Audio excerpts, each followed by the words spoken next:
What I'm going to ask you to do today for the next hour or so is to suspend your belief in conventional wisdom. That experiment has gone sadly wrong. And the experiment I'm referring to is the low-fat, high-carbohydrate experiment that is absolute rubbish. You ask any intelligent person on the street, what is the best diet for heart disease? They'll say low-fat, straight away. And you would have all thought that. That is rubbish, and I'm going to show you why it's rubbish.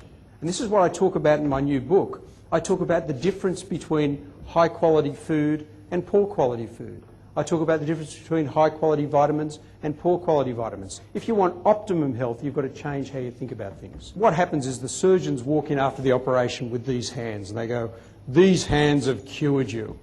And you know the difference between God and a cardiothoracic surgeon? God doesn't think he's a cardiothoracic surgeon.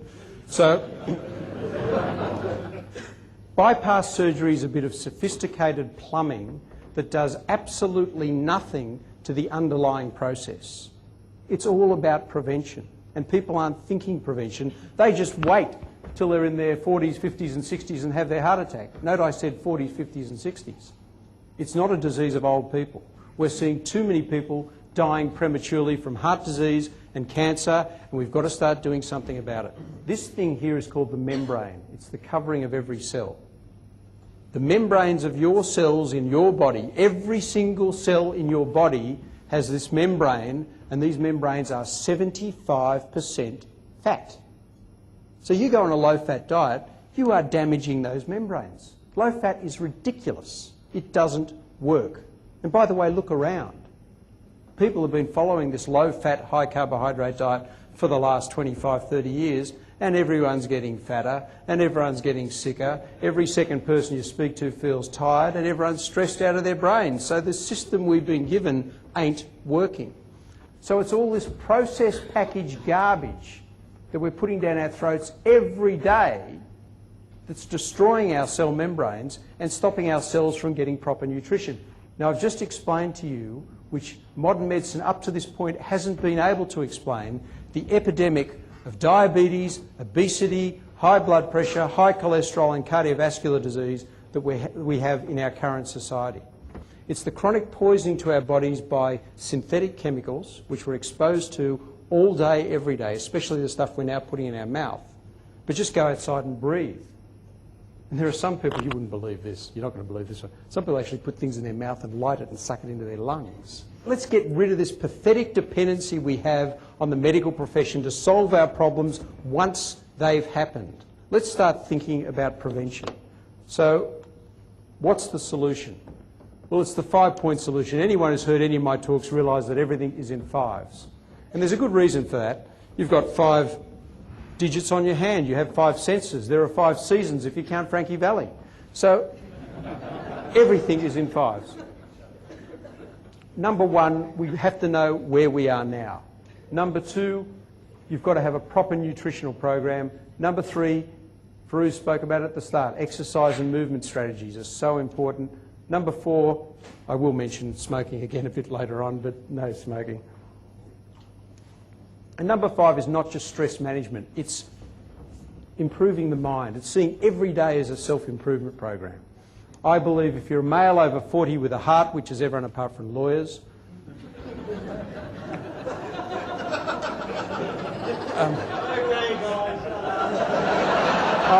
Tim, are you a lawyer? Oh, I'm sorry, I would have spoken slower.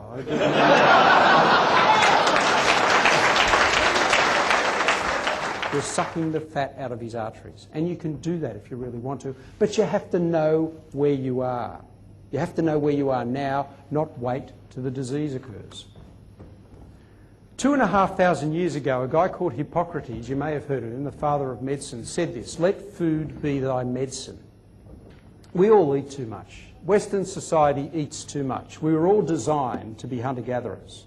But the only hunter-gathering we do now is drive our car down to the supermarket, throw all the groceries into the back of the car and drive home.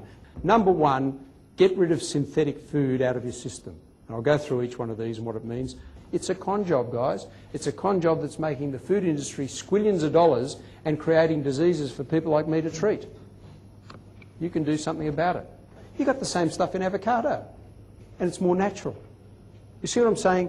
You've got to start thinking differently to what you've been told. Why is protein so good for you? Because really we speak about carbohydrates and fat and leave protein out of it. And I think that's a shame, because proteins are positively good for you. We have this epidemic in this society now of depression. And we're treating depression with vitamin P and vitamin Z, Prozac and Zoloft. I mean, you know what happens when you give a bunch of Maoris Prozac. You know what you call them? Once were warriors. So instead of having that biscuit or piece of cake for morning tea, have some nuts in the office. And what are the best 3 nuts? Walnuts, almonds and macadamias. Blueberries has the highest antioxidant content, closely followed by strawberries. Extra virgin olive oil. Extra virgin olive oil comes from really, really ugly olives. Slow, but you got it. It's good. Now there's a few caveats here. Caveat number 1 is you don't get double the benefit for double the dose. Caveat number 2, you can't save it all up for Friday night. And you see here my doctor said only 1 glass of alcohol a day. I can live with that.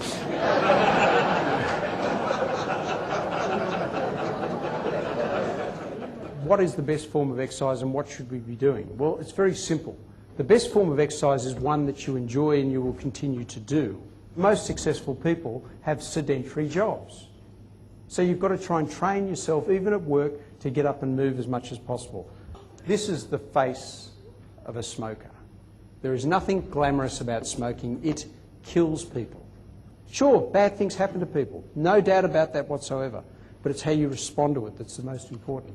People who are regular meditators have 50 to 60% less heart disease and cancer just by the simple act of learning to sit quietly by yourself and going into your own thoughts. Value the other person's position. The world doesn't revolve around you. The world doesn't revolve around me. We're here to serve other people. Value their position as well.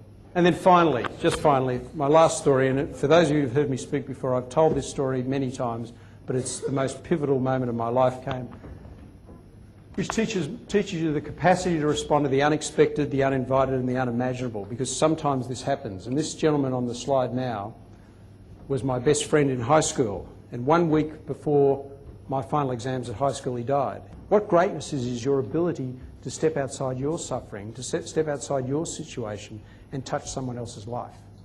That's what it's all about. And I promise you, if you start thinking differently about your health and thinking differently about your life, you too can achieve some enormous victories. Ladies and gentlemen, thank you very much for your wonderful attention.